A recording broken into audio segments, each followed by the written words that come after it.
Wake up with the news and information you can trust. Starting your day the right way with the Andy Griffin Show. This is News Radio 890, 92.5 KDXU.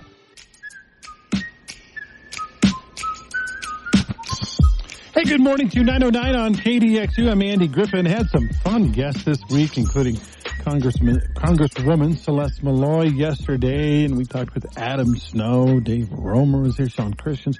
It's been a great week, and I appreciate you listening if you did to any of the previous shows, and I'm glad you're here today. Melo is with me today, my Friday sidekick. She's Robin to my Batman, I guess, or I don't know, Jimmy Olsen to my Peter Parker to my anyway, you know, the Superman guy. Sidekick, I like it. It's good. What is his name? Robin? Batman and Robin? No, the Superman's alter ego when he was Kent. Clark Kent. I could not shake that out of my brain. I knew I kept saying Clark, and I'm like, no, Clark can't be right, can it? Yeah, it is. Yeah, you Clark got it. Kent. You know this. You got it. We watched a little bit, my wife and I, when they had Smallville, the little Superman as a youth, I guess. But I'll always be, you know, the Superman to me was Christopher Reeve. And that will always be, you know, that's part of who I was growing up. And probably you too, right? Were you a Christopher Reeve Superman fan? Yeah, I liked it. We actually have the whole box set on DVD. Oh, nice. I hate having to watch it and then watch the stupid ads they put in the middle for 30 seconds. I know it's ridiculously small amount of time, but it's true. I'll just pay the $4 if I don't have it on DVD. Nice, yeah. So, and then it was, what was his name that played the bad guy? Played Lex Luthor. I do not know his name. I can see his face. I can see his face too, yeah. But anyway. I can't remember. Gene somebody? Was it Gene Wilder? No, it's not Gene Wilder. No, I lied. Gene Hackman. Gene Hackman. That's it. Gene Hackman. Okay. Together we got this. That's yeah, you got the Gene, I got the Hackman. We're good. Clark and Kent. We're That's right. Peanut butter and jelly. I wanted to talk a little bit about marriage today. I am very, very pleased to announce, and anybody that's listened to the show knows I am so proud of my wife. She's an incredible person, and well, I mean, she has to be to live with me, right, for all this time. But she deserves we've been an award. married it'll be 37 years in October. Congratulations, it's coming up. So yeah, that's pretty cool. But I wanted to talk a little bit about marriage. Now, people that have been married a while know this, but maybe those who haven't been married a while or are getting married or maybe still trying to figure marriage out need to understand that the love that you feel, the infatuation you feel when you first meet someone and fall in love with them, it's still back there somewhere, but that's not how a marriage works. I mean, that can only get you so far. You know what I'm saying, Melo? I do. I hear you loud and clear. And that's why everybody's, the old world, they used to arrange marriages, right? Especially the Italians. They would arrange marriages and your parents would tell you who you were going to marry, and it was oftentimes someone you didn't even know. And, you know, and then you have the love story, Romeo and Juliet, the love stories where they buck the arranged marriages and they fall in love and all that stuff. But I got to tell you, being married is not, it's not something that you can just take for granted. It's not something that is just there. You work at it. Right. It's not easy to be married as somebody who's been married several times. Can you turn your mic up just a little bit? You said. Is that better? Oh, yes, much better. Thank you. Yeah, it's hard to be married, and I've been married a couple times, so I've done it right, and I've done it okay, and we'll see if I can keep going. I don't know. It's a hard thing to be married. Now, first of all, I want to kind of a disclaimer. There are reasons for divorce. Infidelity being in my mind, the foremost. Mm-hmm. Now, that's not to say everyone that's had experienced infidelity should get divorced. Mm-hmm. But, you know, I've always believed that if infidelity, especially persistent, consistent, over-the-top infidelity happens, then you probably need to move on, right, and find a way. They're probably not going to change, in my experience. You found out the hard way. Yeah. So my first husband was a serial cheater. And I was married for, I think, 7 years when he first cheated on me. And 7 years, that's it, huh? Mm-hmm, they call it the 7-year itch for a reason, probably. Yeah, Marilyn Monroe, right? Yeah. Right, yep. So anyway, I don't know if you want to hear more about it, but sure. No, go ahead. So he had an affair, just like kind of a romance, not a real full-fledged affair, with one of our neighbors who was one of my friends. So like an emotional affair, but not necessarily that physical? Well, maybe making out, but not all the way. Okay. So actually went and talked to our clergy there, and was trying to decide what to do. And I had looked up scriptures, and I was like, this is why I'm leaving. This is why I'm leaving. This is why I'm leaving. I think I was 24 and had 4 kids. Oh, my gosh. And I lived back east, and I was like, I cannot do this. This is not what I want for my life. Mm-hmm. And I was convinced that I should give him another chance and let it try and make it work. He really wanted to make it work. So how do you fix a marriage? I don't know, maybe have another baby. So that doesn't work, by the way. I know. So I did. I had another baby, and then he just got really good at hiding it. Mm. So instead of fixing it, he just got better at being sly and sneaky. Mm-hmm. Yeah. So he hid it, and then he hid it for a while. Like years? For years, yeah. I didn't know. Like, I knew something was off, but I couldn't put my finger on it. Now, your husband was a military guy, so he was traveling a lot, right? So he was kind of picking up girlfriends in the different places that he would go? Yeah. So, like, I found out later that when he was in Spain for 3 months, he had a girlfriend that he lived with there. Mm. When he was in training in Colorado and I lived in Utah, he had a girlfriend that he was living with. Her name was Chris. And I was writing checks to Chris, in quotation marks, for half of his rent. And it was a girl named Christina. Oh, so he lied and said, this is a guy that I'm helping support or whatever. Right. I'm living with this guy while I'm finishing these financial advisor courses, and then I'm going to move back and be with you. And then I'll be out of the military forever. But actually, he never did. He just stayed in the reserves and just kept having affairs. And then finally, the icing on the cake. There's so many icings on the cake. Yeah, you it goes told me on this and on. one, though. While you were pregnant, right? Well, one of the ones. Okay. So I've got to kind of fast forward. So it all came to a head at the very end, almost the very end, when I was in his email and I saw a picture that he had sent to somebody that he probably shouldn't have sent to somebody. Oh, boy. So I said, let me see your phone. So this guy's a piece of work. He's pretty fun. I said, let me see your phone and I can tell you what's going on. I can figure it out. Just let me see your phone. He's like, oh, Melo, I have to tell you something. And so I have to do a little zinger because that's how I am. I'm like, you're gay? He's like, why do you always say that? I'm like, I don't know, just for fun. And then he proceeded to tell me that he had a child that was a year old. I had a child that was a year old. So there was... He had a child with one of his mistresses. Right. And he had hidden it from me for a year. Wow. Yeah. So I said, well, plans have changed. I'm going to go to my mom's and you're going to stay here with the kids and you can pack up your stuff. And when I get back, then I'll have you leave and we'll just get divorced and we can be done. So I get back after the weekend and he's gone through the whole garage, like getting all of his stuff sorted out. And he came across some pictures and got sentimental. And he's like, I love you. I really want to make this work. Can we please? Wait, at this point you didn't. Well, you didn't forgive him. I really loved this guy. I know, but... So here's what I did. I said, because I thought he would never come clean. I said, there's no way we can make it work because you are only admitting to what you get caught with. Mm-hmm. So if you'll go ahead and tell me everything, wipe the slate clean, then we could go to counseling and then I could see maybe making it work. But with all the lies, there's no way I can make it work with you. And he's like, oh, I can't. I'm like, that's fine. Don't. Like, just leave. He's like, oh, okay, I'll show you. So we go down to the computer, and he opens up a secret email, and it was what they call a trophy for these kind of guys. It was a trophy of all of the women he had relationships with over the years. Can you give me a ballpark number? How many? Probably about 13. Ooh.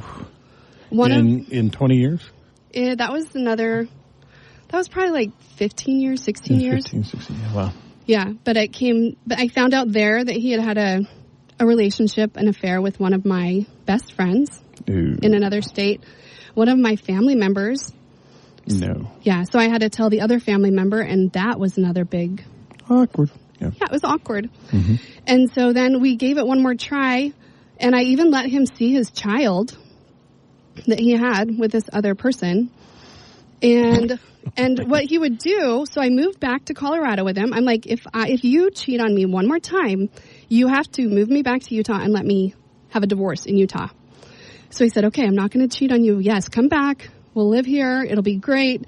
It was good for a while. And I was going back to school. I was trying to finish up my degree. And so he would take the kids, and because we had 6 kids, he would take the kids and like take them out so I could study at the house. So my daughter came back from one of these nights out with her dad and her siblings, and she's like, Mom, I have to tell you something. Uh-oh. Yeah, so he would go there and he would meet up and accidentally bump into somebody that he knew that was a woman, and it was one of the affairs that he'd had. So he would have this girl come in on their date with his kids. Wow.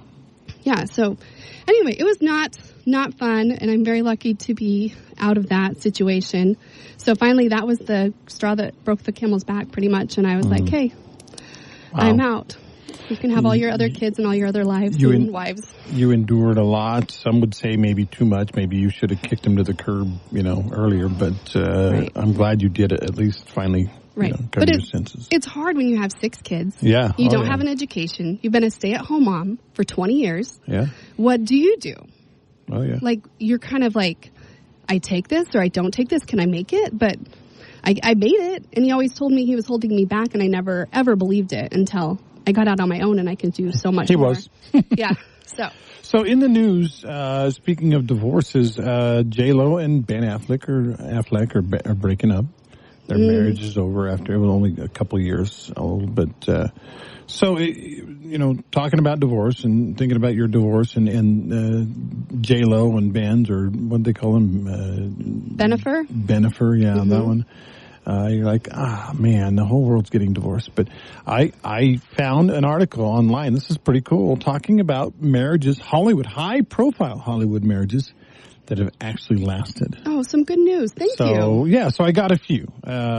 Matthew Broderick has been married to Sarah Jessica Parker since 1997. Do the math on that. That's 27 years. That's pretty good.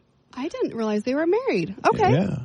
Kevin Bacon and Kira Sedgwick met in 1987. Yeah, 1987. Got married in 1988.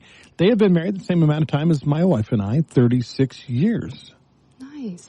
Okay. How about Tom Hanks and Rita Wilson? I don't necessarily love Tom Hanks' politics, but the dude met Rita Wilson in 1981. They got married also in 1988. They've been married for 36 years and still growing strong. Check out this quote. This is from Tom Hanks. He said, "In real life, our connection is as concrete as me sitting here. Not that marriage doesn't come close to being hell in a handbasket sometimes, but we both know that no matter what, we'll be with each other and we'll get through it." I love that. And that's what it is. It's teamwork and working together for a common goal, your love. Couple of others, Ted Danson, Sam from Cheers, Ted Danson and Mary Steenburgen have been married since 1995. That's 28 years. Freddie Prinze Jr. and Sarah Michelle Gellar, she's yes, yeah. Buffy the Vampire Slayer. Yeah. They met while filming I Know What You Did last summer. And they planned, let's see if we can get down to where they got married. They got married in 2002, so 22 years. They've been married. And you can say what you want about Ozzy Osbourne. He's a little crazy. He's drug-addled, whatever.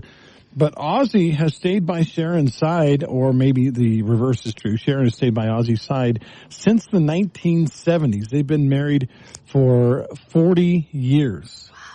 Wow. 42 years, actually. 1982. 42 years. They have been married. And it's so funny because Ozzy Osbourne is kind of the ultimate bad guy, right? I mean, the Black Sabbath and the Nightmares and the biting a bat's head, which he really did and got sick from it.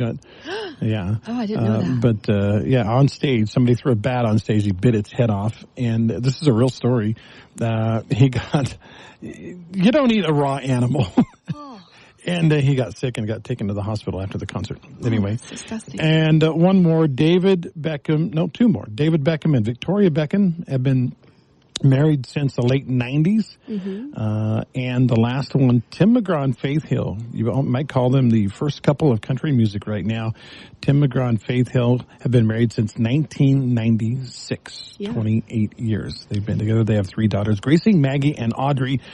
And a kind of a special recommendation for them. Their kids don't have weird names. Their names aren't Blue or Purple or Apple or Monkey or Apple or something like that. Yeah, Maggie, Gracie, and Audrey. That's cool. Yeah. And then also Dolly Parton has been married a long time. Right. 52 years. Yeah. Now to her Carl husband, Dean. Her husband was I think a record producer or something, but he's an unknown. No, I mean, most of these that I mentioned, that both spouses are famous. But you know what I'm going to do here? I'm going to move this microphone so I can see you. There we go. Thank you. That was weird. Your eyes were a microphone. There was a big old microphone right between us. So, I guess what I wanted to do was just kind of come out in praise of marriage, and the fact that it is not. It starts out as infatuation and love, romantic love. But as you get into it a few years, you have to transition into, okay, is it worth it for me to put work in and effort in to stay with this person? And in my case, absolutely. In fact, early on, I always tell this, and I believe it 100%. When we first got married, my wife and I thought, oh, she's so lucky to have me. And a few years in, I'm like, oh, we're so lucky to have each other. And in the last few years, I realize now, I'm so lucky to have her. That's right. That's truth, right? The tables have turned, and I understand. And it's probably always been this way. It just took me 30 years to realize it. I'm pretty lucky to have her. So, and I know you are married to a different man now, and you are quite happy in your marriage, yeah? Yep. So I remarried, 8 years ago? Yeah. And I really didn't think I was going to remarry because I had 6 kids. Yeah, nobody wants a lady with 6 kids. I didn't think anybody would remarry me. Yeah. So I was glad that he said, okay, let's get married. Now, how old was your youngest when you got remarried? I believe she was like 6, 5 or 6. Oh, really? Yep. Oh, so she's only like 14 or 15 now? She's 14 now, 14? yeah. Okay. Yep. And then I married a guy with no kids, and I kind of dated guys without kids on purpose. Really? Because I, in my mind, thought maybe that would be easier for my kids to acclimate without having like siblings, step-siblings. Well, this sharing isn't their hypocritical, is it? That you would you expect them to date you with kids and you're dating them without. I know. I'm my ex-husband said he never thought I was good at chess until we got divorced. So Okay. Yeah. So I don't know. I just, that in my mind, I was looking for my kids either not remarry or marry somebody without kids to make it easier for them. But then I ended up marrying a 40-year-old bachelor who had no kids. And so it was a really hard transition for him because he went from having no kids to having teenage girls. How many were at home? I had 5 at home, and then one went on his mission. And so then I had 4 at home. But then you and him had another one. You had an ours. You had yours, now you had ours. Yeah. Well, he wanted to have a baby, and I didn't think I would get pregnant, so I agreed.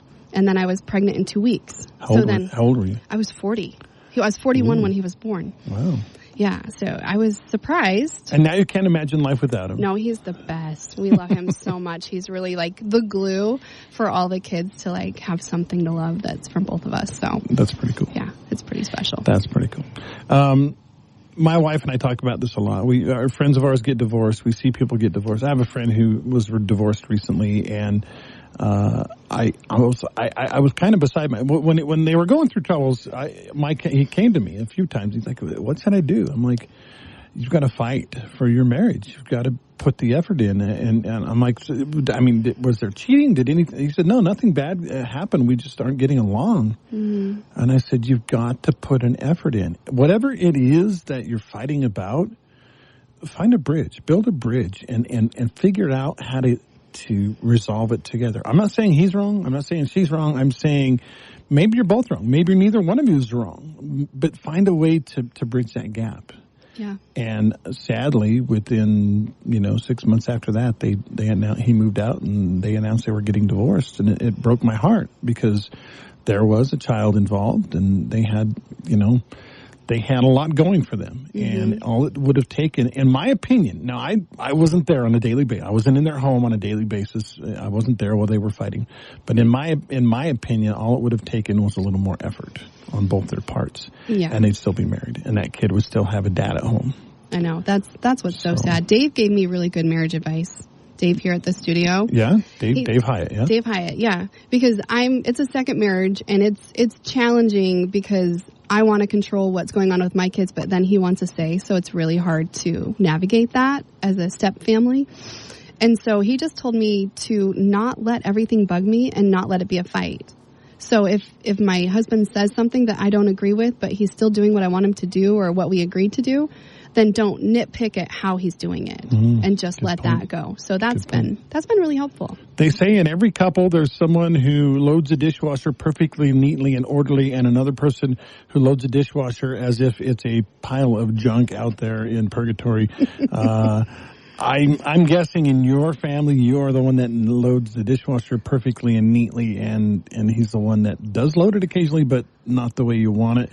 It's not worth criticizing the way he loads it, right? Right. That's what I have to let go. I can't. If he's doing what needs to be done, then I can't micromanage how it's being done, and that's a control thing that I need to work on, obviously. So. I love being married. I love my wife. I love the institution of marriage, and I think that people that dismiss it as being old-fashioned or whatever are missing the point. There's something about committing yourself to this other person, and when you take those vows, saying I'm going to do whatever. And I know, like I said, I'm not condemning anyone that's been divorced. Mm-hmm. There are reasons, but if you will make that commitment, if you mean that commitment, when you make it, you get married, you can work through just about anything. So. I think Ethan is right there. Is he not? Ethan, come on in, he's Ethan. He's coming in right now. I see him. We're going to talk with Ethan for a minute about the Teton Wealth Group. Now, Teton Wealth Group has been here all week long, and we're kind of doing a blitz because we want people to get to retirement age or think about retirement age and understand that you really can't do it on your own, not efficiently, and you guys are willing to help. Well, and here's the thing as well is, do you want to be doing this in retirement? Is your purpose in retirement managing these things, calculating your Roth conversions and your QCDs and RMDs? No, that sounds terrible. The purpose you want to live in retirement. Be on a cruise ship, yeah. Yeah, do you want to be researching all the changes in Medicare and all that stuff? No, you need a team to help you execute this. You can live your purpose in retirement, because at Teton Wealth Group, when you're living your purpose, that becomes ours, is to help you just enjoy these years. So we use the Ascent Plan to accomplish this. Every family we work for has an Ascent Plan. We developed this process to serve our client families. We'd like to do one for you. There's no cost, no obligation. This is how we want to introduce you to Teton Wealth Group, introduce your family to Teton Wealth Group.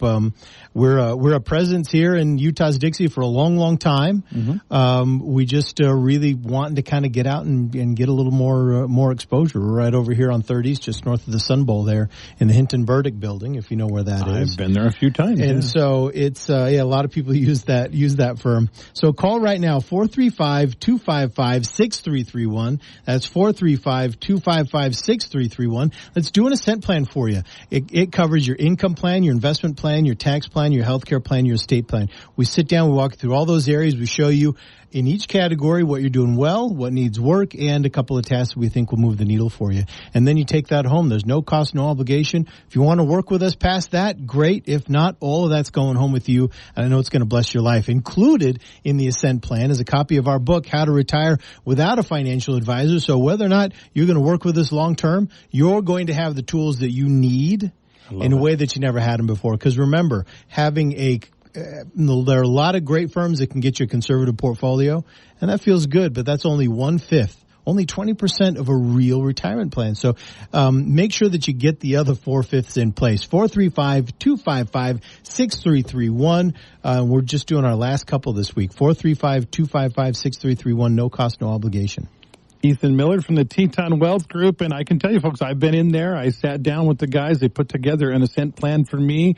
And the thing I liked about it, Ethan, too, I went in there and I said, look, you're not ready to retire. I knew that. Yeah. But they're like, when you are ready to retire, bring this plan back in, probably in a year or 2 or 3, and we'll help you out. Yeah. And I felt like, instead of a high pressure, you go to like a car salesman, they're like, it was like, here's the plan. If you want to use it, go for it. We let the math drive the conversation. So 435-255-6331. I know you'll love this experience. It'll really bless your life. Thank you, Ethan. Good to talk to you today. Thank you, man. Wake up with the news and information you can trust.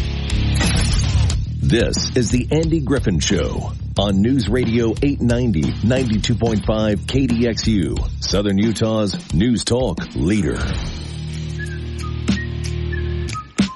Welcome back, 9:35 on KDXU. I'm Andy Griffin. Thanks for tuning in. Melo is here as well. Melody Finlinson, if we want to go technically. Technically. My dad likes that better, Melody. I got to clear up. People, I get asked, you wouldn't believe how often I get asked this. They're like, hey, that Melo you talk to during the Rolling Stone commercial, is that Melody? Is that the same person? I'm like, yeah. And they're like, wow, that's so cool. And I'm like, Yeah. I guess. I don't know. That's actually how we first met, though. Mm-hmm. Yep. I used to go by Melody a lot more. Has that been a year now? Or yeah, it's been longer? a year. 2 years? I think it's February a year ago. Yeah. So, still, well, I'm glad you're with us, Melody. Thank you. It's good to have you along for the ride. Hey, have you ever heard the term farm tough or country strong? I don't know. Yeah, so it's usually used in sports terms. I remember, a decade or two ago, the Hurricane football team was really, really good. And everybody was going to what they call the spread formation, the quarterback back in the shotgun and taking a snap in the air and then 4 or 5 wide receivers every play. And anyway, Hurricane bucked the trend. They're like, no, we're going to run old school football. We're going to run these little trap plays, power eye type, and I don't want to get too deep into the sports part of it, but basically their scheme was based on execution and toughness. Okay. And what they did was they made it to the state championship 4 years in a row. Actually, I think 5 in a row. And they actually didn't win until the last one, but they did win a state championship, and they made it to the championship game all those years in a row by being country strong or farm tough. And it was inspiring. Coach Chris Homer was the architect of it all, but it was inspiring because they didn't succumb to the flashiness of modern football. They just played old school football, and they had these kids that a lot of them grew up on farms or orchards or whatever, and they were just tough kids. Mm-hmm. And I loved it. And, I had the opportunity to cover them. Sadly, a couple of them have passed away. One of the kids had leukemia, Brian Scott, and maybe the greatest football player ever to play at Hurricane High. And when they had his funeral after he passed away, there were thousands of people showed up. There were cars lined around all over town for his funeral. And but Brian was country strong. He was farm tough. And so I found this article online, very cool article by Ray Craig. It's on intellectualtakeout.org, entitled Farm Tough. And I'm going to read you a couple of paragraphs, and I want to kind of get your take on this as we go through this. Again, this is Ray Craig. He said, recently my 10-year-old son Eric made a play in his baseball game that I was particularly proud of. He didn't strike out the side or make a fantastic stop in the field. He didn't smash a double down the left field line. No, it wasn't a remarkable play at all. You see, Eric was hit by a pitch on his arm while batting. What pleased me was how Eric casually dropped his bat and sprinted to first, similar to what he would have done if he drew a base on balls. It's sad, but this behavior from a young boy is now about as rare as one of those kids knocking a grand slam over the fence. He goes on to say, for whatever reason, most young boys now cry and make a scene if they suffer any pain, however minor, on the field, usually carrying on until the umpire or coach runs out to attend to them. Before long, mom and dad are rushing on to the field, and the kids from both teams get into the act by kneeling to show respect to the injured player, similar to when they take a player off the field on a stretcher during an NFL game. The commotion quickly comes to a close when the youngster miraculously shakes off the injury and finds his way to first base. I look to the ground and cringe at the overreaction whenever this happens. Now, I'll state up front, there are occasions in sport or life where real injuries require real attention. Mm-hmm. But the point this Craig guy is making is we have gotten to the point in our society, in life, where we're kind of soft on our kids, and they've taken that to go, if I make a fuss, I'm going to get a lot of attention, and they'll probably buy me an ice cream after the game, and mom and dad will come onto the field, and they'll make a federal case out of this, and we'll hire a lawyer and sue the other kid, the pitcher's parents, and I mean, that's what's happened out there, and it's kind of sad. Yeah, people are really soft, and I don't know, it's hard for me because when my kid gets hurt, then the first thing I want to do is go and we all do, yeah. Pick him up. I gotta rescue you. I gotta help you. Yeah, my husband's a little better about that. He's trying to make him tougher, which I appreciate. So he's like, you're fine. Let's go. Get up. You can do it. And not babying him. And I want to baby him. Sure. So maybe there's more single households and moms are babying kids more. I don't know. Could be that. I don't know what it is, but we do overreact a lot more. We're not as tough as like Gen Xers. I'm not sure what other generations there are before that, but so I had how do I term this without getting myself in trouble? I had a relative of mine who said, so in the news right now is a controversy over whether kids should have cell phones in school, right? Mm-hmm. And this relative of mine basically said something to the effect of, they will never take my kids' cell phones away. My kids must have their cell phones at every minute of every day so I know where they are and so they can get a hold of me if they need me. Now, this is a person who was raised by traditional parents who had traditional everything about this person screams, okay, I need to do what's traditional, what is, what authority says. Mm-hmm. And she's like, no, we ain't doing that. And I was kind of stunned. I was like, wait, so if your school has a no cell phones in class policy, you'll take your kids out of school? Or, what will you do? Yeah, what's the extent? And she was like, well, I don't know what I'll do. We'll see. We'll cross that bridge when they come to it, so to speak. But she said, they're not going to take my kids' cell phones away, period. Then your kid needs to have their cell phone in their bag, I think. They have a policy at my daughter's school right now, and I don't know where they're implementing it across Washington County, if it's just in Snow Canyon Middle School, but it's cell to bell, or no cell from bell to bell. So the kids can't have their cell phone, and not even during lunch. And they said part of the reason, I read the letter about it, is because also that's when kids are bullying others. It's like passing a note about somebody that's right in front of you, and you can just laugh about them, and they're look all at around. so-and-so and what they're wearing today. Right. Can you believe she's wearing that again? Or look at her hair, or look at his shoes. So I think it's great. And honestly, my daughter, who's 14, I recently actually took her phone away from her. It's been about a month and a half since she's had it, and she's changed so much. She's actually spending more time with us.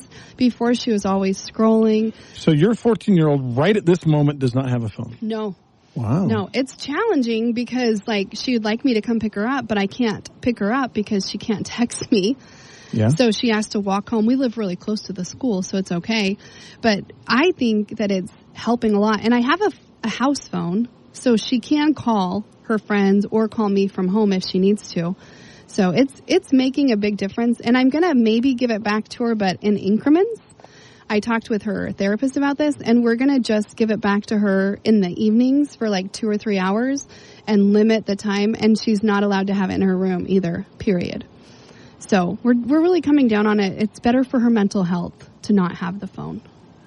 I was always of the belief, and we failed on our last child, that they don't need a phone until they're 16. And the only reason they need a phone when they're 16 is that's when they're driving, and there might be an emergency situation where they might need a phone. And we did really good. None of our kids had cell phones until they were 16, until our last one. And at that point, we had transitioned as a society away from home phones. There were no more landlines. Mm-hmm. And so we got a line, an extra line that we were going to have kind of be the phone that stays home all the time, so that if anybody at home needs to get a hold of somebody, they have it. Well, our fifth child decided that, oh, look, an extra phone. I will adopt this phone as mine. Mm-hmm. And she did it at like 13 or something like that. And so that was the only rule we broke. And I have to say, I guess I didn't have a strong enough backbone to say, no, you will not. I mean, we tried for a while, but after a while, we're just like, yeah, whatever.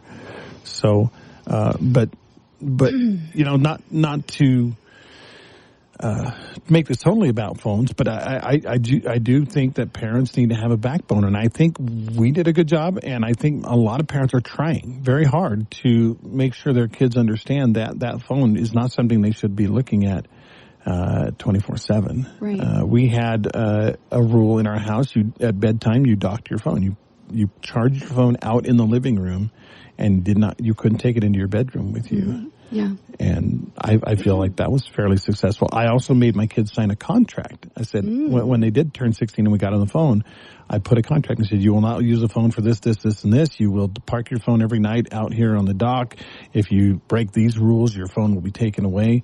And every one of my kids signed that contract. I thought that was important too. That's very good. Yeah. One of their arguments before for my kids were, I need my phone because how am I going to wake up in the morning? It's an alarm clock. Yeah, so I bought an alarm clock, Good like an old-fashioned one, and I had to set it and teach her how to set it because nobody knows how to set a real phone or an old alarm clock anymore. Well, and school kids will say, well, my phone has, notes that I write myself. My phone has a calculator. My phone has, if I need to look something up, I can Google it or whatever. So I need that for class or I need that for whatever, and it's weird, but the truth of the matter is when I was in school, it would have been nice to have that kind of stuff, but we got to go back. We've got to say, no, it's not worth the trade-off. Yeah, and I do think that we need to kind of toughen up the kids a little bit. Everything is too easy, I think. They're really entitled and they don't ever get told no because everything's so plentiful, really. Like if you want to go out to, like going to McDonald's used to be a treat for my family. I remember that was a treat. Yeah. And now they expect it. Yeah. They're like, and I want a shake with those fries, please. The guy that wrote this article about his son getting hit by the pitch is also a business owner. He said, I've struggled because I have these 20-somethings and they want to work from home. And I said, well, I need you in the office. And they're like, well, I can do just as good a job at home. And he said, at one point, it was a few weeks ago, he said, I had one of my young people, he's a 20-something-year-old guy, and he said, I'm going to work from home today. And he called me, I'm going to work from home today. And he said, why? We need you here. He said, well, it's raining. And the guy's like, so you only live 2 blocks from here. And the guy's like, yeah, but I don't own an umbrella. What? So I can't come in today. I'm going to work from home. That's a literal snowflake. I mean, seriously. Holy cow. And the guy was like, he said he was stunned. He was literally sitting on the phone going, I don't even know what to say to that. No, and you don't, because they just expect that you're going to do whatever they say. It's not even like, as the boss, that you're the authority and they need to ask. Yeah. It's just telling you. You're exactly right. He wasn't asking his boss. He was telling him, I'm going to stay home today. Right. If you'd like me to work, then this is what I'll do from home. Do we sound like a couple of old curmudgeons? Oh, my gosh, a little bit. But it's just the experience, I'm sure. I got to get a break in. We'll be right back, Andy and Melo. All the latest news, weather, traffic, and sports, just like you like them. You're waking up with the Andy Griffin Show on News Radio 890, 92.5 KDXU, Southern Utah's news talk leader.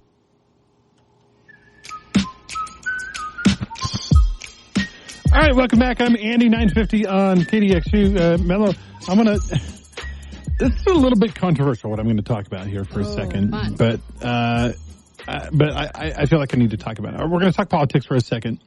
Okay, so think about America right now. They just finished a Democratic National Convention. America right now is in the midst of an undeclared recession.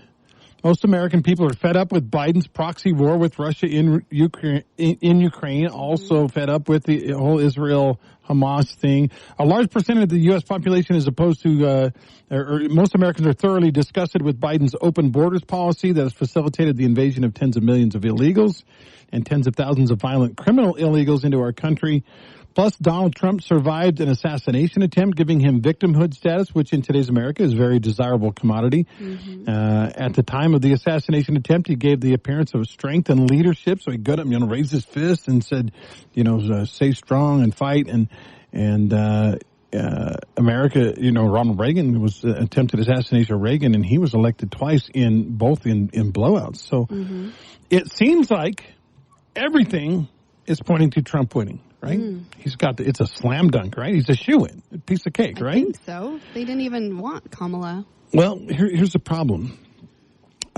If you try to talk to someone who is a liberal or a Democrat, and you lay all that out for them, you lay out the border, you lay out the economy, you lay out all these things that I just talked about, and their answer is almost invariably the same thing. Yeah, you're probably right about all that, but I can't vote for Trump. I have heard people say that. I can't do it. But Trump seems to be the thing that a lot of, but Trump. And the argument is not without merit. Trump is, first of all, Donald Trump was a great leader. I think he was a great president. I think this country was incredibly prosperous during the 4 years of him being president. But he has mean tweets. Right? Oh, I love his tweets. They make me laugh. But I don't think they're intended to be funny. Some of them, I think some of them are just intended to be mean. He calls his opponents names like stupid. Okay, I don't like name calling. He is at times belligerent and egotistical. Now, I'm saying this as a Trump supporter, by the way. There are people listening there go, "Oh, this guy hates Trump." No, I don't hate Trump. I think Trump will be a fantastic president. And I pray, oh my gosh, I pray that Trump is elected in November. But it almost feels like, Melo, that he is trying not to get elected by the way he acts sometimes. Yeah. Like I've had this conversation with my wife. I'd be like, Trump is a great leader and I think he will be a great president again. And she's like, yeah, but why can't he just scale it back a little bit on all the stuff that people don't like about him, like the ego and the meanness and stuff? Yeah, I know, but it's kind of like who he is, and that's also what some people really like about him, and that he's so anti-establishment that he's just going to call it like he sees it. So that's the other side of that coin. I don't know. I think that he could tone it down. See, I haven't been following it since around the assassination attempt. So the last I saw of him, he was a lot calmer, more mellow, just a little nicer. So I haven't seen as much. I did see he said something about Barr on a tweet that was mean but funny. So yeah. I don't know. He doesn't say what he should say, but that's also part of his charm. See, I think those of us that support Donald Trump, none of what he does is going to change that. And I think that for the most part, people that hate Donald Trump, they're not going to change their minds either. But I think there's a big group in the middle that are trying to say, I cannot vote for Kamala, but at the same time they're going, I really can't vote for him either.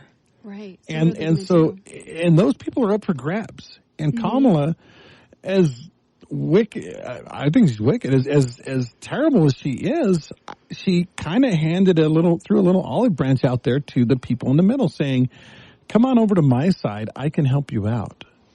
Yeah, didn't she say something? Because I haven't been following it super well. Didn't she say something about setting the prices in the grocery store? Yeah, that's a whole separate issue. Okay, but that's what makes me super irritated with her. Price fixing in the history of mankind it's happened in China, in the Soviet Union, in Venezuela. It's happened over and over again. It does not work. It leads to shortages. It leads to price gouging. It doesn't work. Yeah. So she, and even members of her own party have told her, yeah, you shouldn't talk about that. Okay, that's not going to work. So, but I guess the point I'm trying to make here is I wish that, and you mentioned it's not who he is, but I wish that Trump would figure out a way to reach out to those people who are wavering, those people in the middle, those people who understand that Joe Biden was a disaster and that Kamala Harris is maybe perhaps worse. I wish he would figure out a way to reach out to them and say, you know what, I know that you haven't liked me in the past, but I think that I can fix things for you.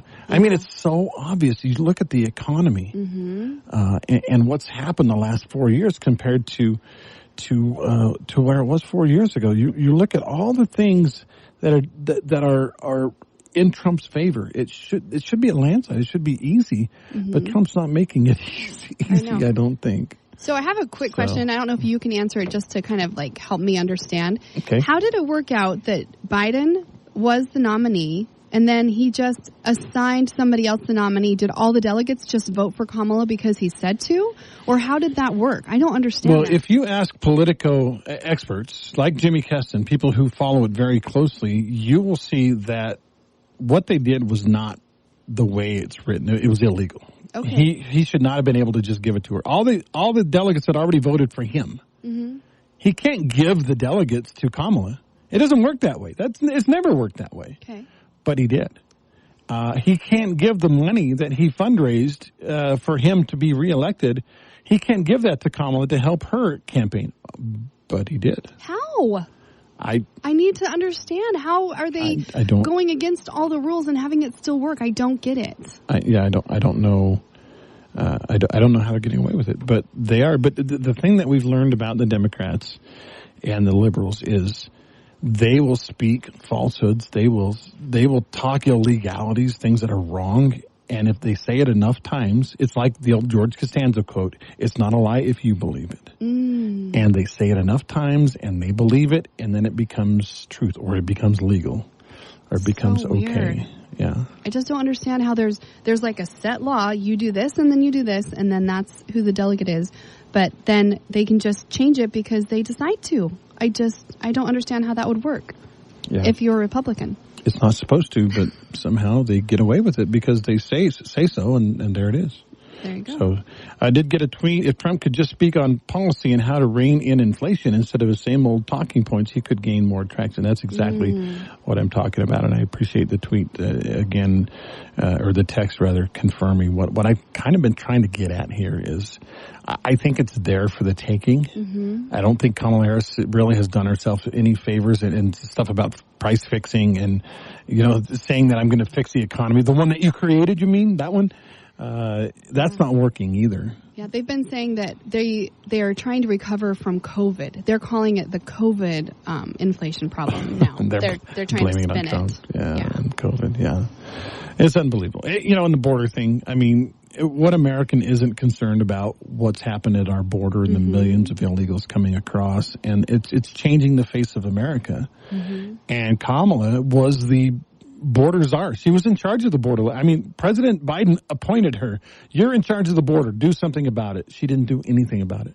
She didn't even visit. I know. That's so sad. So not surprising, but sad. Not surprising, but sad. You're right.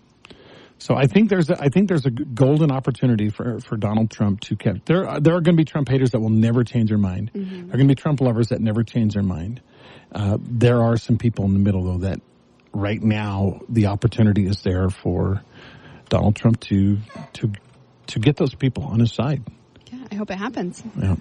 All right, Melo. Been a pleasure hanging with you. Thank you. So good to see you. Always good to talk to you. And that's it for today. Be back on Monday, 9 a.m. Actually, I'll be here at 6 a.m. and we'll talk to you then.